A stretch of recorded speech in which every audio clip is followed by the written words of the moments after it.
Welcome to ThinkTech on OC16, Hawaii's weekly newscast on things that matter to tech and to Hawaii. I'm Jay Fidell. And I'm Maria Kashem. In our show this time, we'll cover the projects of the State Science Fair presented at the Convention Center last week. The fair features science projects of all kinds by hundreds of students from all around the state, all of them eager to present and learn. The projects and the kids, as well as the judges and organizers, were great.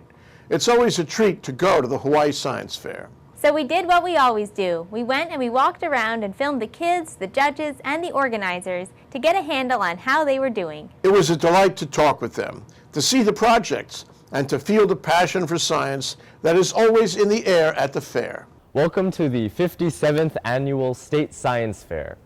Today we have all of the best projects from around Hawaii competing in the Hawaii Convention Center. My project was on the science of extrasolar planets. The whole purpose of having science fairs, in my opinion, is not for prizes or anything like that, but for talking to people that have similar interests as you and looking at their research and how they're doing. We have more astronomical projects right here. Mine is the tall blue board in the middle. But a lot of my friends on either side of me, here we This have... is yours over here? Yes, right there. Okay. And here we have one of my colleague from an astronomy camp a few years ago. He did a science fair project with his friend on Maui about solar flares and solar sunspots and how they can affect the intensity of solar damage. We have a wonderful representation from all the islands of Hawaii for the best of the cream of the crop, starting from the thousands of students who start at their school levels. They're whittled down, unfortunately, in some cases, but they're whittled down to the 9 district fairs because the schools also have to just send the best of the cream of their crop. So then after the district fairs, then the district fairs get to send a certain allotment of students to the State Science Fair. So we have approximately about 148 senior projects this year and 150 junior projects. I'd like to introduce 2 young men from Maui who are also going to the International Science Fair because they were the Maui district winner, the top winners. Our project is titled Observational Detection of Solar G-Mode Oscillations Using Doppler Velocity Signals. G-waves, or gravity-induced waves, are oscillations in the deep interior of the sun.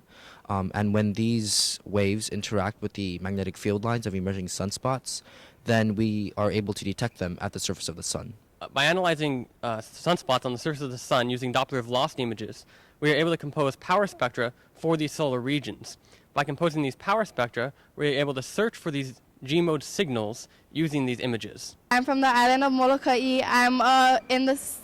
I'm a junior, and my project is hot biology, the use of thermal imaging to increase the Hawaiian coot population. So I conducted a site comparison at Pipio Pond as well as local Aka Pond to try and improve Hawaiian coot nesting behaviors, and I also used thermal imaging technology to try and detect their nesting behaviors and trends in a mangrove forest. I'm from Farrington High School. My project is about Parkinson's disease.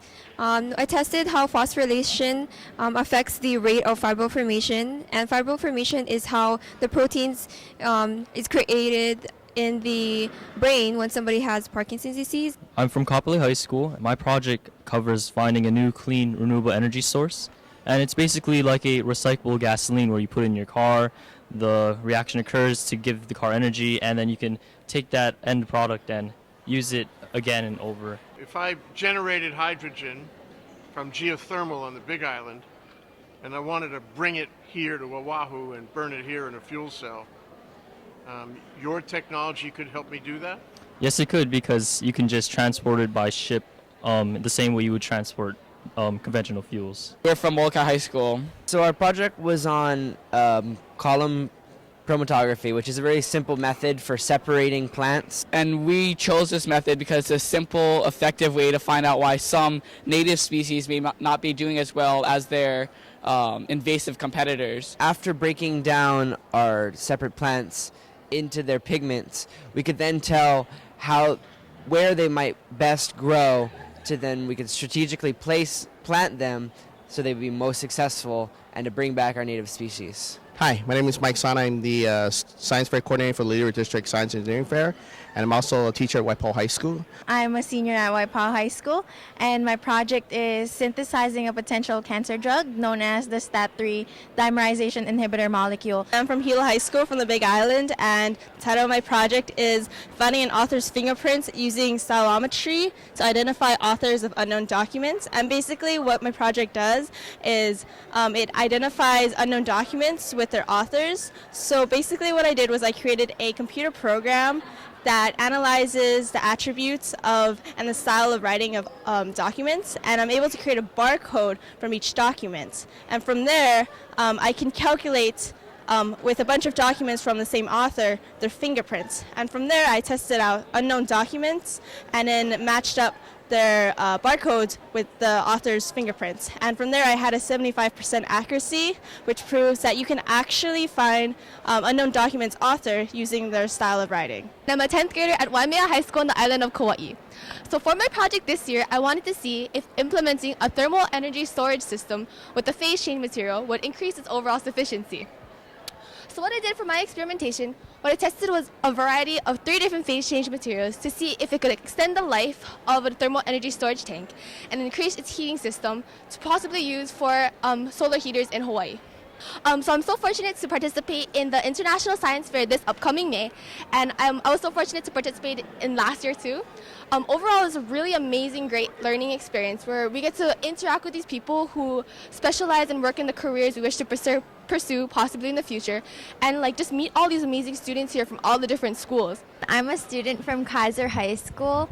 My project is about the inhibitory effects of Phylostochus edulis, a type of Chinese bamboo, on breast cancer cells. So what I did was I applied it to breast cancer cells and a normal breast tissue cell and found out that this type of treatment only targets breast cancer cells and not normal breast tissue cells. So it's a healthy alternative if clinically applied to other types of normal breast cancer treatments. She learned quite a bit, and we're very grateful for people like Dr. June Panay, who took the time out to help mentor her.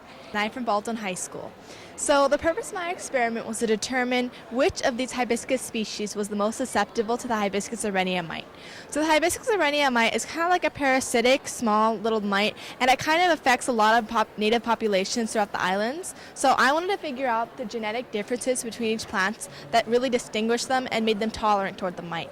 Hi, Mike Sana, White Paul High School. I'd like to introduce you to 2 students who did a project on invasive species, and they are representing the Leeward District and the state of Hawaii at the Intel International Science Fair. Our project is investigating the fermentation and distillation of ethanol from an invasive species. We wanted to investigate whether or not the Malucana falcateria tree, also known as the bezier tree, it's an invasive species found in Hawaii all over. We went through a fermentation and distillation process, and we found that the invasive plant actually creates more ethanol than the cane sugar. So by finding that, we realized that the invasive plant could be a possible biofuel crop. I am a senior at Kamehameha Schools. And basically my project, the whole purpose of it is to try and develop a theoretical construct that envelops or describes at least the fundamental laws that govern our universe.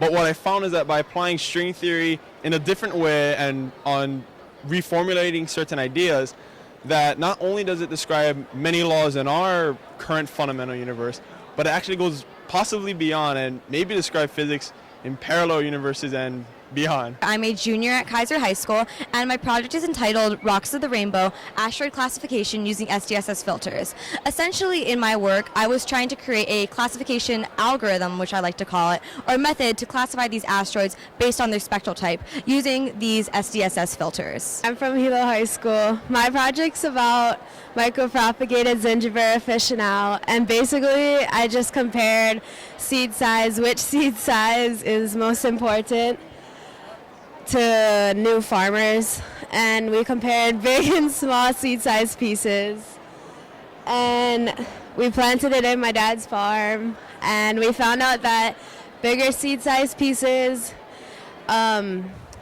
make the biggest harvest yield. My project is on fishing lures. So what I did, I love to go fishing, so I thought this project would be perfect. and specifically it's on barracuda. And I thought I would compare my homemade lures to the top store-bought lures, and actually my homemade lures did the best. We're both 7th graders from Emakai Middle School. Our school is all green and technology. We chose Teen Obesity as our project because we were both in PE and we would like to teach kids or teens how to stay healthy and maintain that. We wanted to see if either girls were more obese than boys or if boys were more obese than girls. Okay, what did you find? That girls are more obese than boys. And did you find out why? Because when they're on their menstrual cycle, they tend to eat more than boys. Our project is the role of fats in pastry making. So there are many different types of fats that we use to make pastries, but we wanted to find out which type of fat would create the flakiest and most tender pie crust. So we found out that the room temperature butter had the flakiest pie, and the melted butter and the vegetable shortening had the most tender pies. From Hilo Intermediate. This is my project. It was about soil pH on the Big Island, what it affects and what affects it. So I thought that urban environments would affect soil pH the most. I collected 41 sample sites. I measured their soil pH, and then using population density as my measurement of urban environments, I analyzed my data. I actually found that my hypothesis was wrong. What I really love about judging is that the students are really looking for problems to solve in today's world that are just a challenge for everyone with latest technology, looking at radiation issues with cell phones, protecting computer networks, trying to find alternatives to fossil fuel, exploring the outer reaches of space, all sorts of crazy things. So it's amazing just to see all that. I'm from Kylo Intermediate School. I did my project about rescue robotics, we built a robot designed to aid search and rescue teams. It's designed to go into disaster areas before you send in the typical rescuers and canine teams, as it's designed to locate the people so the rescuers have to spend the minimum amount of time possible in the disaster area. So my project is actually keeping it cool, testing insulation materials for retention of temperature. So technically my project was on seeing if a certain cup material or design could actually maximize the potential for keeping a drink cold or hot. So after conducting research, I actually came up with 36 different cup materials and designs to test. So I tested each of them by putting 3/4 cup of cold water in each of my cups, putting a thermometer through each of the lids and testing the temperature each minute for a 10-minute period. So after 10 minutes, I found the temperature change for every cup, and I came to a conclusion that I found my winner was actually the styrofoam cup right here. I think it's really cool. She found that hair absorbs oil best. I go to Hawaii Preparatory Academy on the Big Island, and I found that hair is very absorbent to oil. From Kalakaua Middle School, 8th grade. I'm from Kalakaua Middle School also, and our project is about explaining how the greenhouse effect causes the temperature to rise. We did this project because we were interested in how Typhoon Haiyan happened and how was it so strong. After our experiment was done, we proved that the more carbon dioxide there is in the atmosphere, the hotter the temperature will get. I'm from St. Louis School, and the project I did is swales. A swale is a water diversion irrigation ditch that assists in the absorption of the water into the ground, or also transports water to another place with minimal soil erosion. I wanted to test what swale medium would work the best in slowing and containing the most water. I did that by testing the two most commonly used medium, cinder and grass. I tested it within a 8-foot length with water flowing at 2 gallons per minute, and found that the cinder did the best by 4 ounces. I'm an interested viewer in this process. So what do you think? I think it's a great study, and there's a lot of application in Hawaii. How are you going to use it? I'm interested in how this might work in a very dry area like Kona. You're from Kona. I'm an 8th grader at Waikea Intermediate School, and my project is about EMS calls and VOG-related air quality. What I did was I took the 10 highest VOG days over the past year. The high VOG days had more calls than the low VOG days. I also looked for asthma and COPD attacks. I put them through a statistical test to see if there was a difference between the numbers, and there was. I concluded that my hypothesis was correct and that our island should have a VOG alert for sensitive groups. I'm in 8th grade and I'm homeschooled on Maui. My project was trying to find stars with hydrogen disks around them. And one of the theories of why these stars have disks around them is that a star will spin so fast because it is hot. And due to the momentum, the star will start to fall apart and the materials will get released to form a disk. And so basically what my project was doing is comparing different color filter images to see which stars had hydrogen excess, which then those would be my candidates for disk stars. And so this year, I made spectroscopy target lists to then hopefully future spectroscopy. I wasn't unfortunately not able to because of the weather this year. I'm from the Sconey Valley Middle School. My project is about non-point source pollution effects on beluga whales. New Valley School did ask students to participate in the science fair through their science course, and I was happy to see that Kaylin did decide to participate in this project. I'm from Ever Mackay. I'm also from Ever Mackay. The purpose of this project to see what is more efficient, solar power or battery power. In this project, we basically found out that battery power is more efficient than solar power. So first we flip on the lever, right? It turns on the fan using battery power. Then when we turn the lever off and we shine the lamp on, it starts to spin the fan using solar power. This is very exciting for us. This is our first time ever being at a state fair. They select a project for science, conduct a legitimate scientific research, display it on a board, and defend it in front of a group of scientists. They're like graduate students, many of them, who are in high school, who are working with professors in labs, and so it's really impressive. When I started this back in 1975, I could walk in and understand almost every project. Today, I can't hardly understand any of them because they're so sophisticated. The level of skill and talent and energy is really impressive. I mean, our kids are super smart. They spend hours after school every day to work on this, and not because they have to. This is not part of school. This is because they want to do it. They are interested in science. They're interested in doing more than what is expected.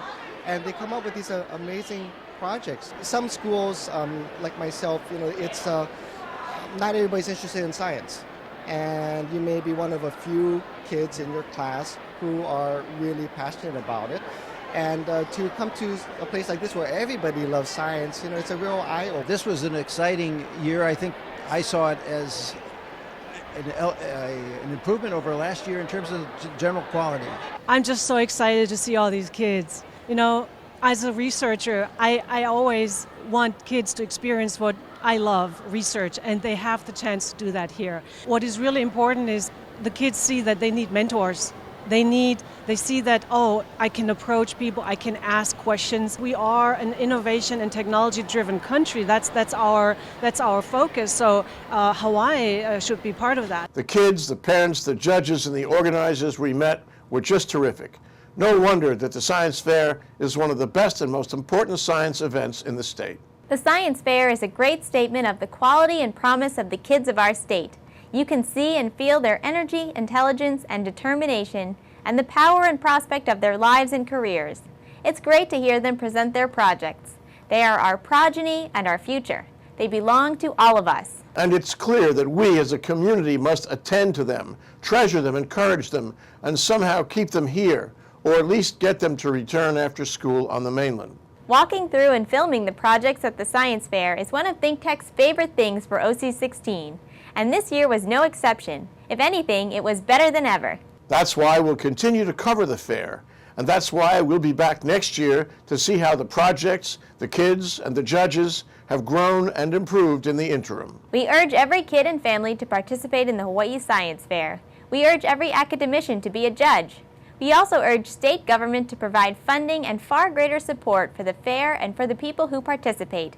We've got to keep it going and growing for their benefit and for our own. To support the kids, the families, and the fair is a huge and productive investment in Hawaii's future, one that should be treated with the utmost importance and the highest priority. Want to know more about the Hawaii Science Fair? Read up and sign up at hawaiiacademyofscience.org. As they say, it's one of the best things about Hawaii.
And now let's take a look at our ThinkTech calendar of events going forward. ThinkTech broadcasts video and audio for all of our talk shows live on the internet from 1 to 5 p.m. every weekday afternoon.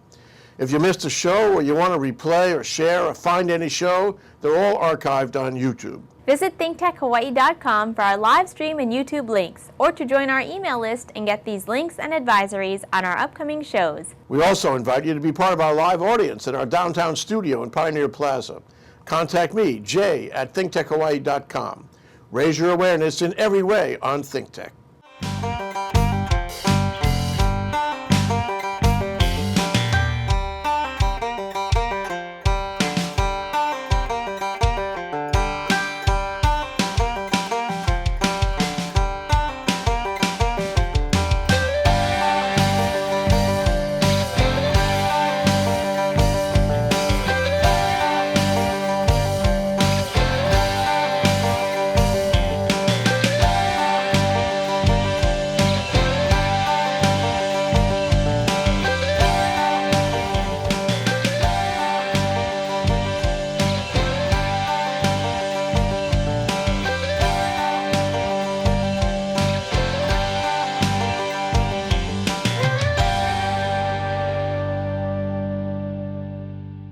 On Wednesday, April 23rd, ThinkTech and its friends will present a downtown forum on the amazing new technology in agriculture, aquaculture, and aquaponics, and how it is changing Hawaii.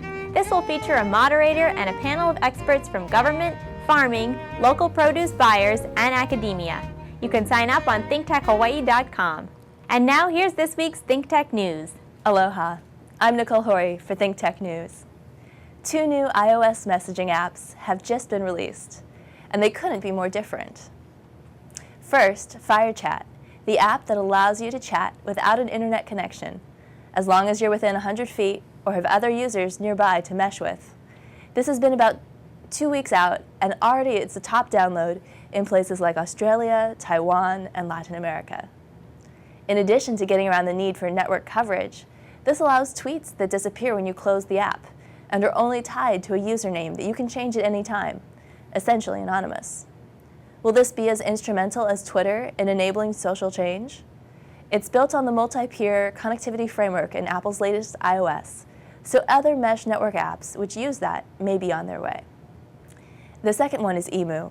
Your phone shouldn't feel like a bunch of separate apps, and integration is arriving in the form of this new app for messaging. Just have a conversation as you normally would, and this app pulls in supporting information from your GPS location, calendar, and other apps, and adds them into the text bubble. It's a combination of Siri, Google Now, and Twist. It can also let you easily save tasks and reminders for later. And since you're typing words in, this could solve the problem where you have to pronounce things just so for Siri to guess what you're trying to say. It also saves you from having to type information to search in Yelp and again in the message. I wonder if people will want to text themselves, creating a search history that's easy to scroll back through and combines personal and online information. It could be a great tool for quickly navigating the contents of your phone without actually opening the other apps, and I hope this will expand to include other features and support voice calls. Perhaps after Apple acquires it, it could come built in. I wonder if we'll have less patience with indecision when everyone has all the information in front of them all the time, supplied by a digital assistant. Will it become easier to let people see our thought process? And will a conversation turn instead into doing a search side by side? In order to try it out, you have to know someone else who's using it, but I'm sure that won't be hard. Of course, you never know what's coming tomorrow. On the same day Emu graduated from its beta version, Cortana, the Windows Phone assistant, came out in beta 2. I'm Nicole Horry for ThinkTech News. We'll be right back to wrap up this week's edition of ThinkTech, but first we want to thank our underwriters. Castle & Cook Hawaii, investing in Hawaii, creating communities and providing for the needs of our state. Collateral Analytics, empowering the real estate industry to make better informed property investment decisions. Galen Ho, a senior executive of BAE Systems, a global defense, security, and aerospace company. Hawaiian Electric Company and its affiliates Maui Electric and Hawaii Electric Light Company on Hawaii Island. The Hawaii Energy Policy Forum, incorporating diverse perspectives to design a flexible and forward-looking energy strategy. Hawaii Energy, the state's energy and efficiency program created to help Hawaii's residents and businesses adopt a clean energy lifestyle. Hawaii Gas, helping Hawaii achieve its transition to clean energy and a better energy future. Hawaii Pacific Health, bringing technology and teamwork together to transform healthcare in Hawaii. The High Tech Development Corporation, attached to DBED, is the state's leading technology agency. The Scheidler Family Foundation, supporting educational, cultural, and charitable organizations, including ThinkTech. Okay, Maria, that wraps up this week's edition of ThinkTech. Remember, you can watch ThinkTech on OC16 several times every week. Can't get enough of it, just like Duke Oishi does. For additional times, check out OC16.tv. Definitely, Jay. For lots more ThinkTech videos and for underwriting and sponsorship opportunities on ThinkTech on OC16, visit thinktechhawaii.com. Be a guest or volunteer, a producer or studio intern, and help us reach Hawaii. I'm Jay Fidell. Thanks so much for joining us on ThinkTech. You can watch this show throughout the week and tune in next Sunday evening for our next important weekly episode. Aloha, everyone. I'm Maria Kashem. See you next time.